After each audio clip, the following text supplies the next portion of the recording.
What's up, everybody? Welcome back to the channel. Make sure you like, share, and subscribe. Leave me a comment down below if you've got any questions or comments on how we could do this channel better.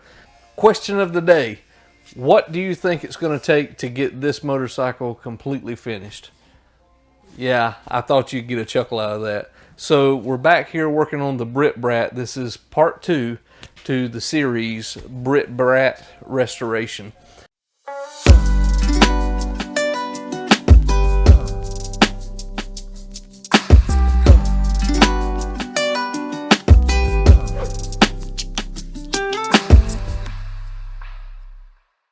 Where I left you off, we had actually put the final coat or the second coat of filler on this taillight housing piece. And so now I've done just a little bit more while you guys were off doing whatever you were doing before you came back here. And I need to sand it back down now and make sure that the lines are smooth, crisp, and then we can hopefully get this thing ready to be painted. Well, kind of. Not exactly painted this week like I promised you, but we're actually going to at least get it in primer so that we can paint it in the beginning of next week. So it just so happens that this upcoming week is Thanksgiving week, and so I'm trying to get as much done of this thing as I can because I want to spend some time with my family, and I'm sure you guys do too.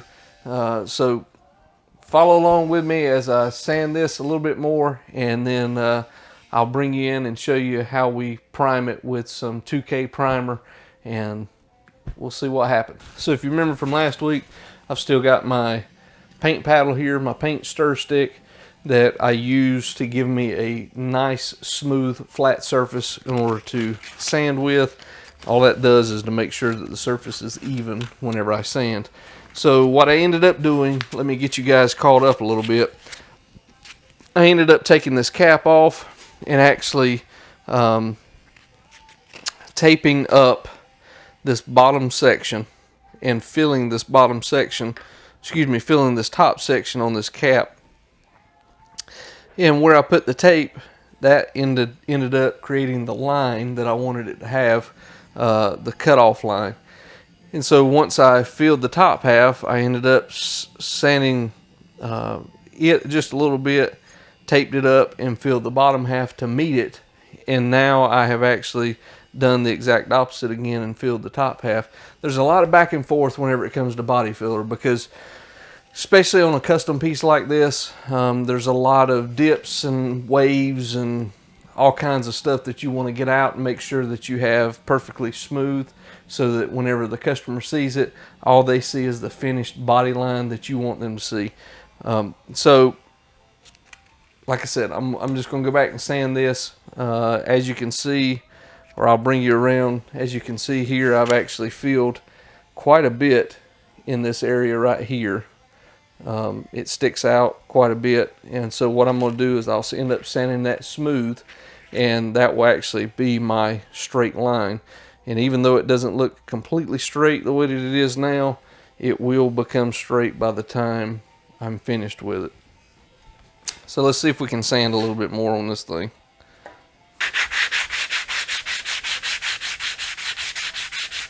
Oh yeah, and before I get started too far, for any of those of you wondering how toxic this is or how harmful to your breathing this can be, the dust on this stuff is very harmful to you.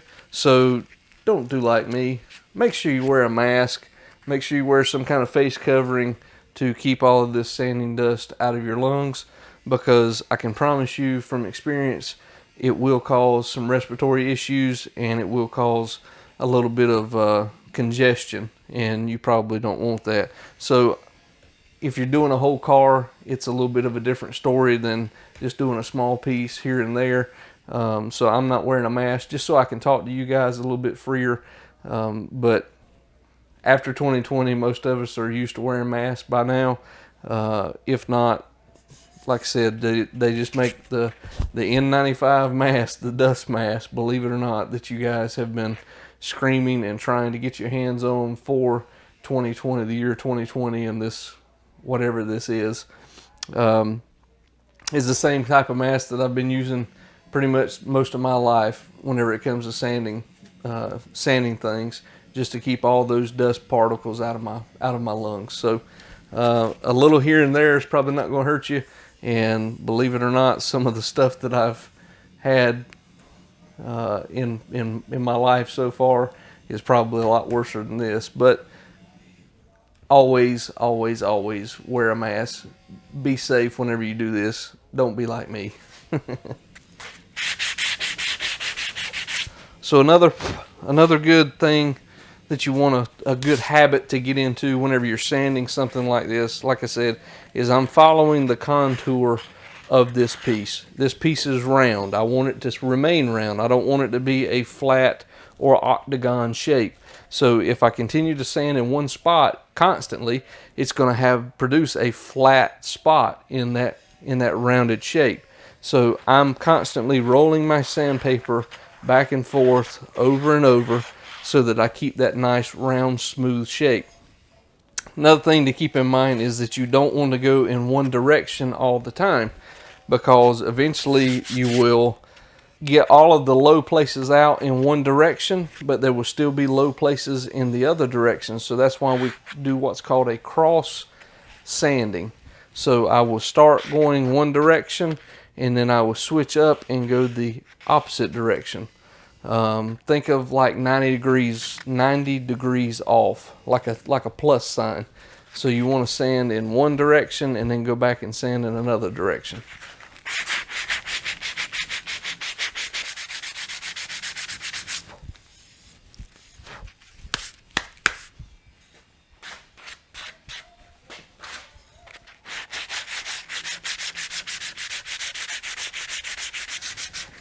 Also, as you can see on the sandpaper, it actually loads up the sandpaper pretty bad. Maybe hopefully you guys can see this. It loads up the sandpaper pretty bad.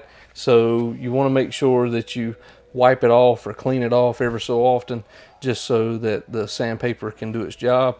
And so usually that's why you hear me or see me take my hand, see all that dust coming off, and then it actually cleans that spot on the sandpaper so that there's not as much dust. But working right now, this is 180 grit sandpaper, P180.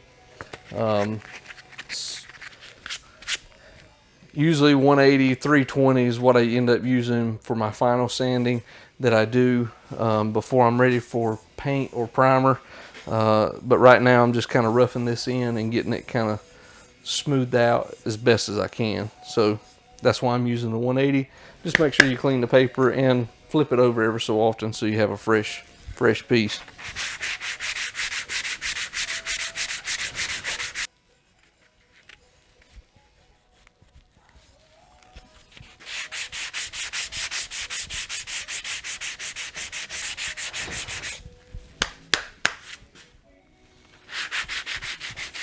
So a lot of this fabrication time is just that, it's time. It is very time intensive, and a lot of people don't necessarily understand that and wonder why you can't get something done within a day or two. Well, when I'm out here in this shop, I'm only working here maybe 2 to 3 hours a night, and so that's so that I can get home and spend time with my family before the day's completely up. So 2 to 3 hours custom making something is not going to get you very far each day, and it can become very frustrating because you end up losing momentum. You feel like you end up losing momentum. You feel like you end up forgetting where you're at. So that's why I highly recommend writing down your day's thoughts or just recording them on a voice recorder to say, hey, this is what I was doing today on this project, so that whenever you come back, it's a whole lot easier to pick back up in that creative mindset that you were in whenever you left that night. It's just something to keep in mind.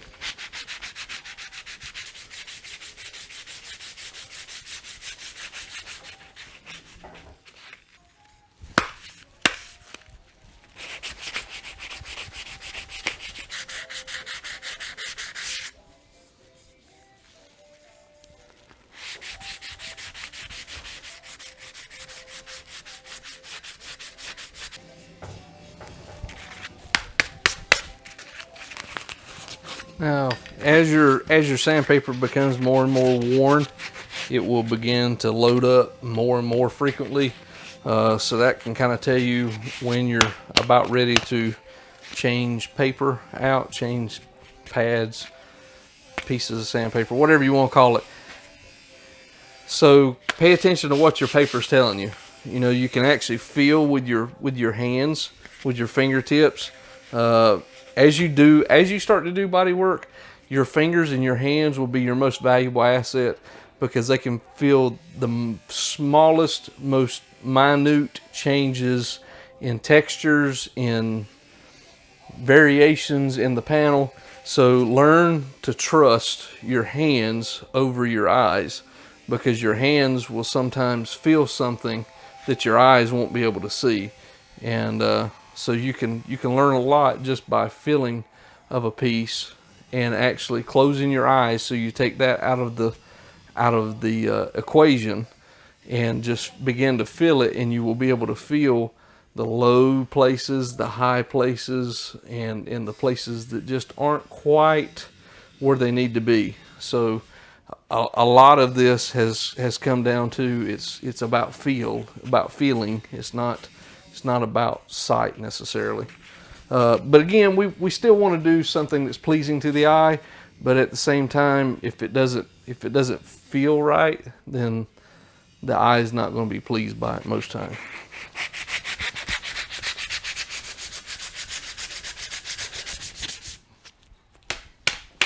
So I had a lot of questions about this last time, which was, Mark, you said you wanted everything to be flat and smooth, so why did you take the stick out of the sandpaper and kind of hold the sandpaper? Well, once you get the rough shape that you want on this particular piece, since it is a round piece of stock, you can kind of allow the paper to mold around it, to form around it, and that will help you achieve that round feeling or round look that you're looking for. Because a lot of times sanding with that piece of wood, you'll end up getting flat spots where you weren't even expecting them. Like I've got a flat spot right now. I've got a flat spot right across here, because that's where I was stopping sanding. I was going across it. So it'll take some time and take some work, but I think I can get that out.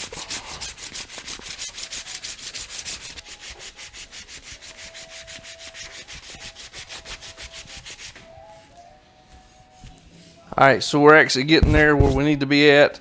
And like I said, this piece of paper is loading up on me. So I'm going to grab me another piece of paper here real quick. Brand new, fresh. Still 180 is what I'm at. Still 100, 180 grit. And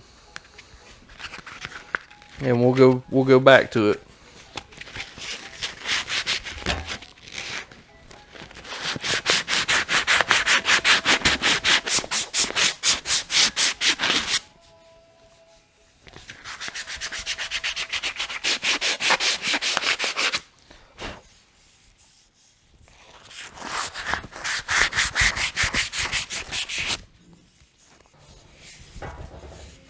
Alright, so pretty well think that's all we're going to be able to do right now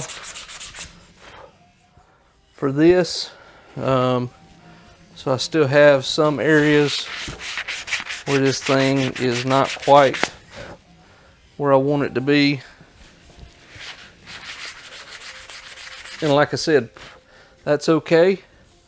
That's why we're sanding it, so we can find the high places, so we can find the low places, and so we can get it back in shape. So as you can see, let me show you this. As you can see here, if I can get it to focus on it, yep. As you can see, there are still some high and low places, or some low places within this filler. I've kind of got the edges pretty well smoothed out, but as you can see, this edge right along in here is just super rough, same way this is.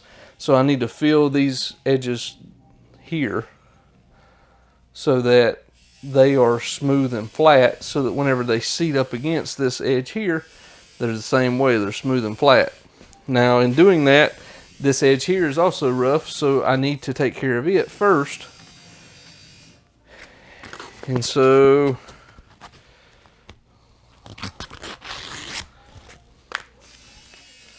we're going to have to use another little nifty trick.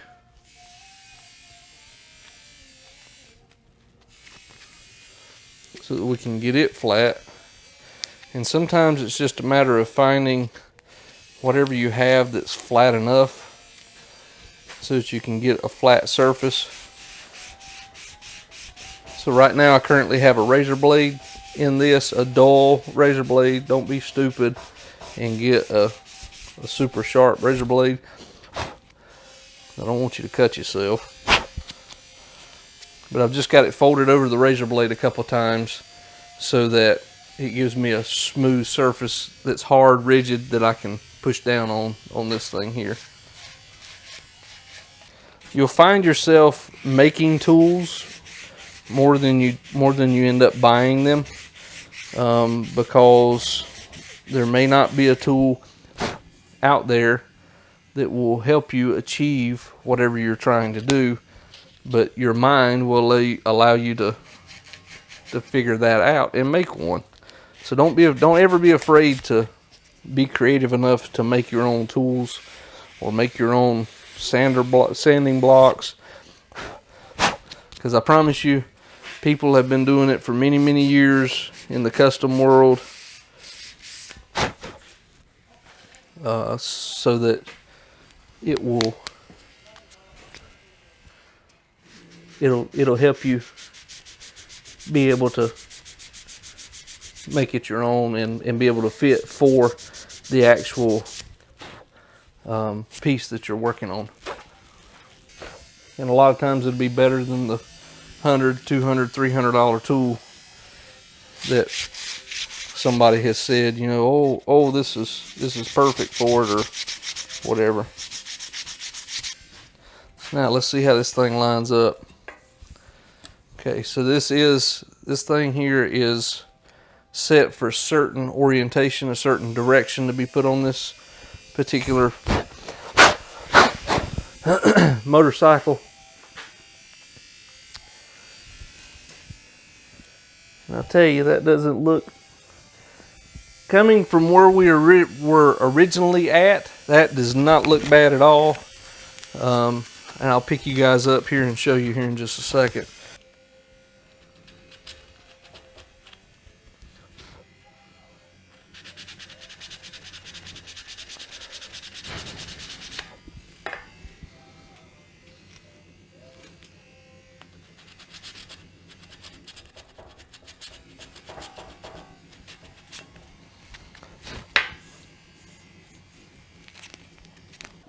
And again, you can make these lines as tight as you want them or as open as you want them. Right now, currently, I want these to be as tight as I can possibly get them, with a little bit of an opening.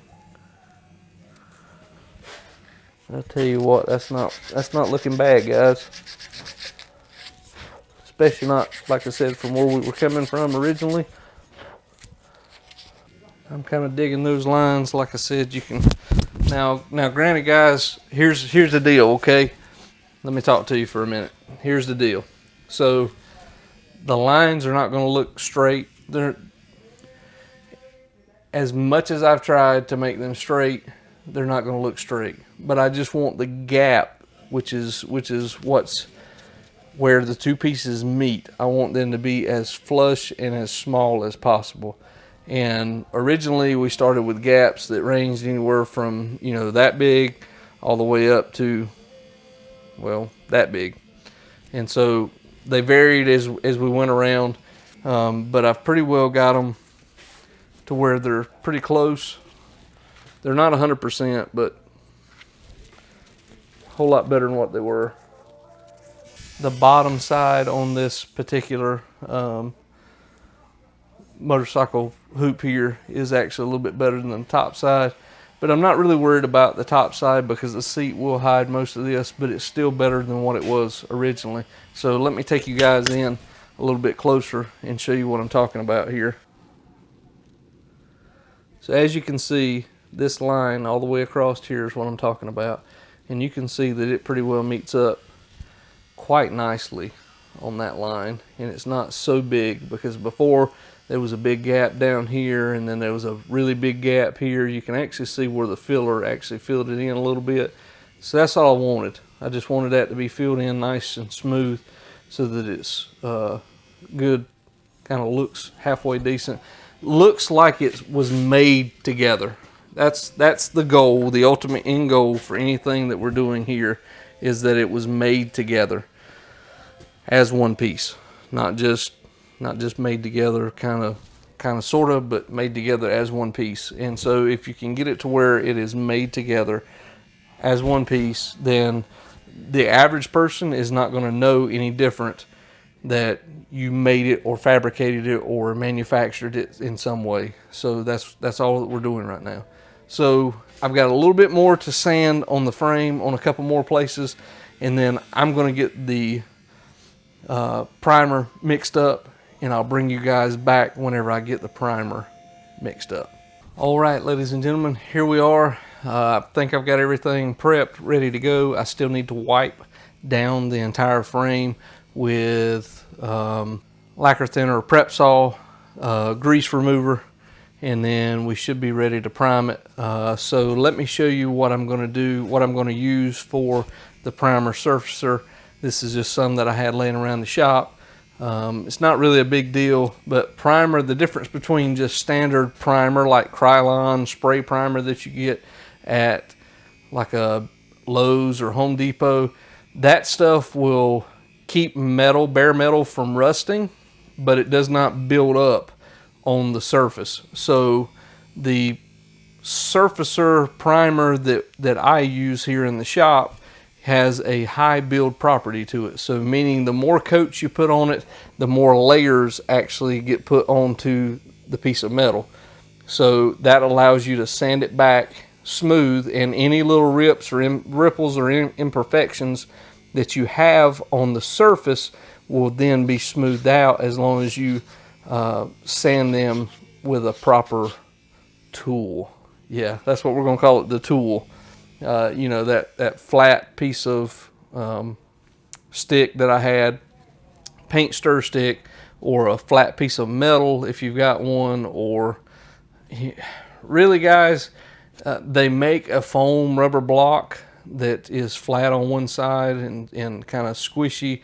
So as you progress through these different stages of painting, you can prime and block and prime and block and prime and block to almost a perfectly flat surface.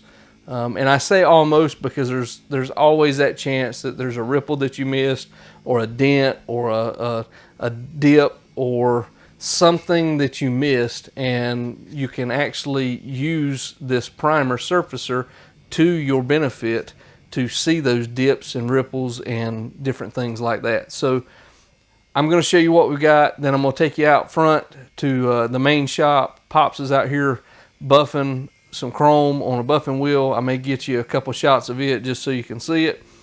And we're going to shake the paint or the primer to make sure that it's completely mixed together the way that it should be before I ever pour it into a mixing cup. Before I ever get ready to paint with it, I shake it so that all the different properties in it, the different chemicals and everything else, kind of combine together so that they're all where they need to be according to the manufacturer. So let me show you what I got here.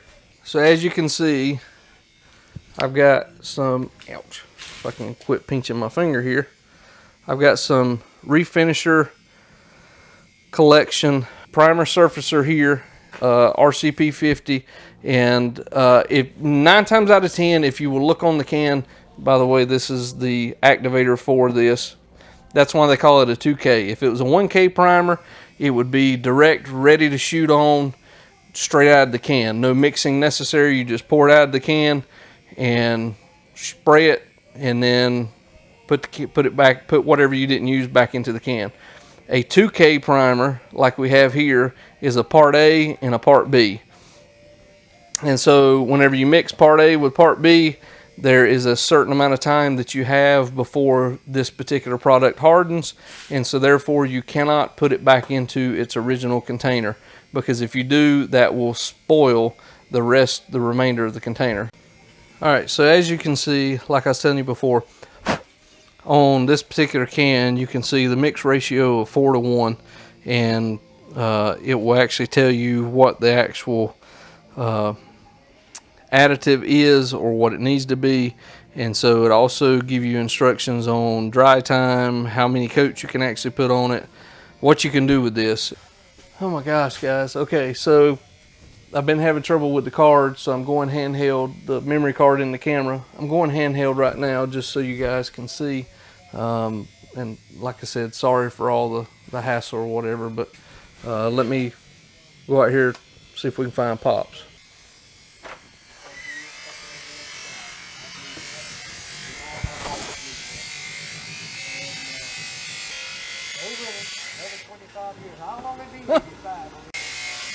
Alright guys, so this is the paint shaker that we have here in Pop's area, and so we're just going to stick the can of primer in here. We're just going to shake it for a few minutes. It just falls in place. Tighten it down, and then we hook air up to it here, and it does its little jitter thing. So let me get it hooked up and then we'll show you what it looks like. Alright guys, so like I said, I've got the air hooked up to it now. If you don't already have one of these are really great to have. Quick disconnect, very easy to, it'll focus on it. There you go. Very easy to use. I'll leave a link down in the description below for them. I'll also leave a link down below for this paint shaker as well. But so we'll just turn it on and we'll see what happens. See, I told you, it does this little jitter thing.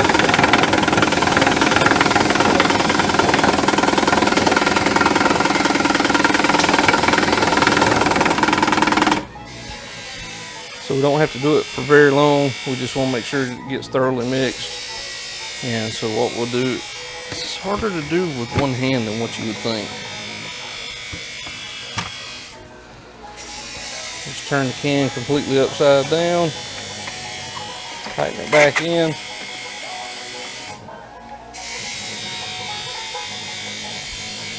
And turn it back on.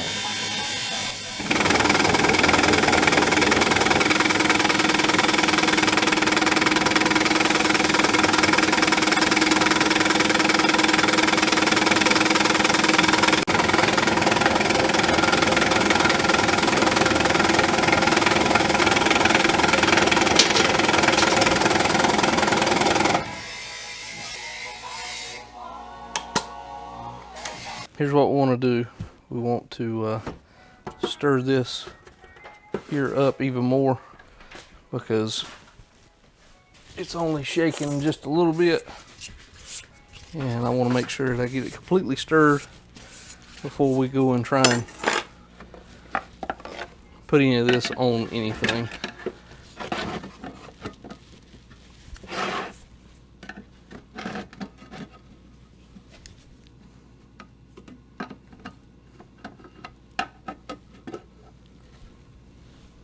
So as you can see, it's kind of like a gray consistency. You can get this stuff in different colors, tintable colors, whatever. So all I'm going to do, is just stir it to make sure that nothing got stuck to the bottom. Because sometimes if you don't use this stuff often enough, or you have it setting up for 6 months or so, it will start to harden on the bottom and get like a chalky consistency. As you can see, this stuff is fairly thick. It's, I mean, you know, it's like the consistency of like a household paint, I guess is what you could say, like a latex. Here's a little bit of a pro tip for you. each time I get a new container of primer or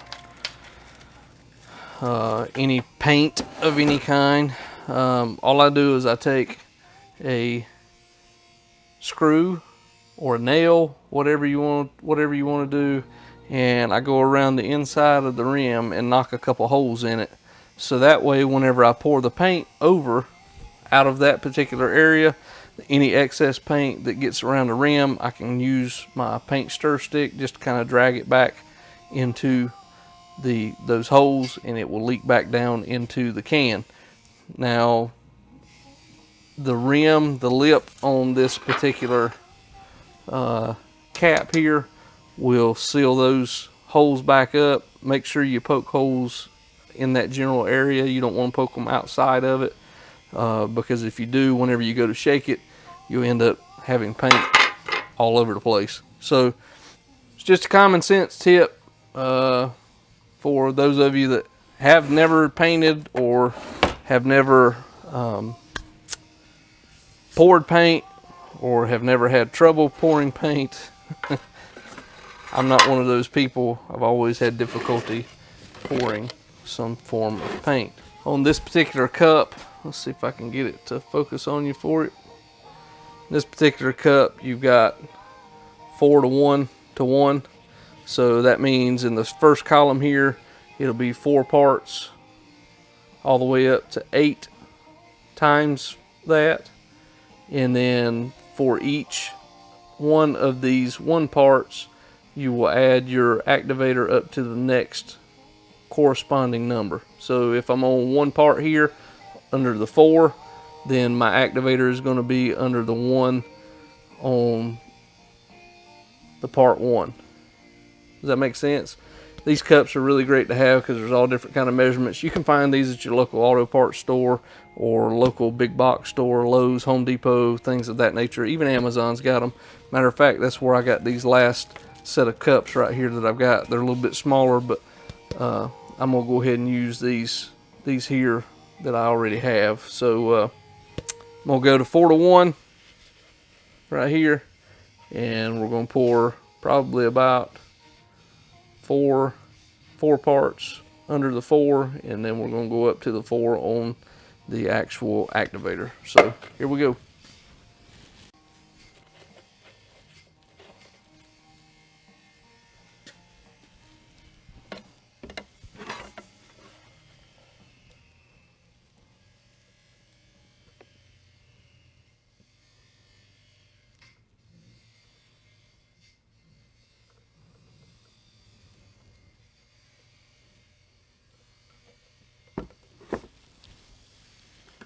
You always want to make sure to have you a napkin or a rag handy whenever you're pouring paint like this, because it will get messy.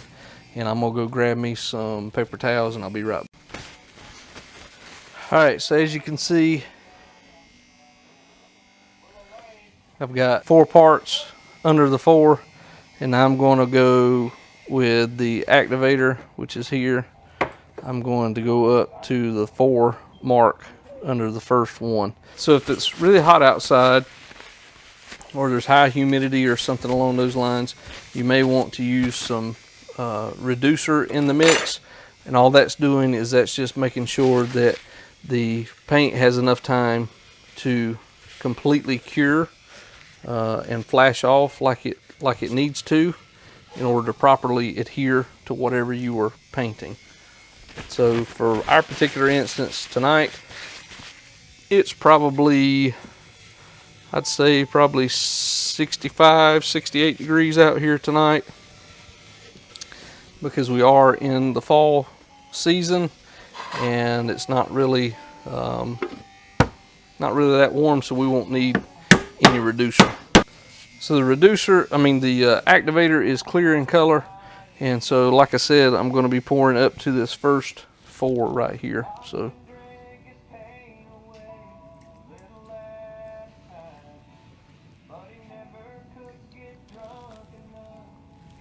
and you'll notice that it kind of sits on top a little bit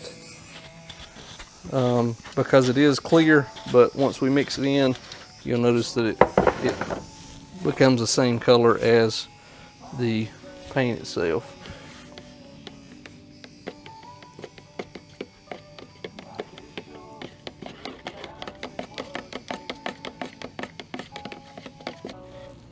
as you can see, that's a little bit runnier than what it was before. So that should be good enough to put in the paint gun. And I think I'm going to use my small paint gun tonight. So when it comes to painting, you just want to make sure you have consistent, smooth, even passes over whatever you're painting. It doesn't matter if it's a round surface, if it's a flat surface, if it's a indented surface. All of it's the same. Just make sure you keep constant, smooth motions, same distance away from whatever you're painting. Usually it's anywhere from 8 to 10 inches away. Sometimes it can be as close as 6, depending on the pressure you're running, spray pattern. There's a whole lot of different variables. When spraying anything, painting anything, you want consistency. That's the biggest key that I can give you, the biggest tip that I can give you. The more consistent you are each time you spray, each time you do something, each time you paint something, the easier it will be to duplicate or replicate that in a later process if you have to come back and paint it again.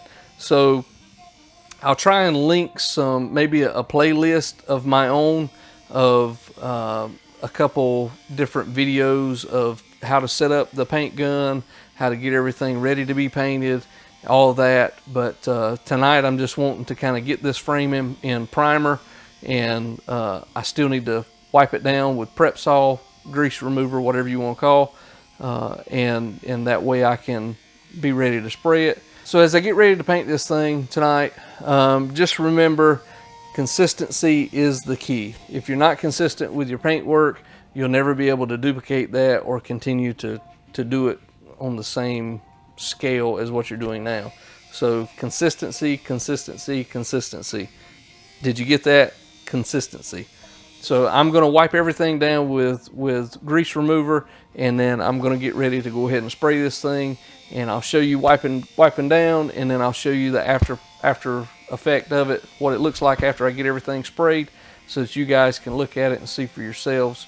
There's not going to be that big of a difference, because right now the frame is like a grayish color, and with the primer's gray color too, so it's not going to be that big of a difference. But still, you'll be able to see that there has been primer put on it. And I'll have to let this set overnight, and for me it's the weekend, so it'll be Monday by the time I get back here to do this again. So Monday night I'll come in here and sand this thing down, and I'll get ready to spray some color on it, and hopefully I'll have it in color sprayed finally in color and completed next time we see each other. But in case I don't, I'm just going to leave you with some final shots of me wiping down the frame, and then I'll show you the after once I get everything painted, so that way I don't mess up my camera and all the lenses and everything else, because overspray, it would be a nightmare to clean off of this stuff, believe me. So thanks for watching. We love you. We'll see you on the next one. Remember, guys, stay safe out there. Peace.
Alright guys, so here you can see I've got the primer on it. all the parts. I brought them back in here so that you guys can see them a little bit easier. And yeah, so there it is. Like I told you guys, promised you I'd have it in paint. It's not exactly paint, it's primer, but it's still pushing forward on our end goal, which is to have this thing completely done by the end of this year. So thanks for watching. We love you. Stay safe out there, and we'll see you on the next one right here on Common Sense Garage. Peace.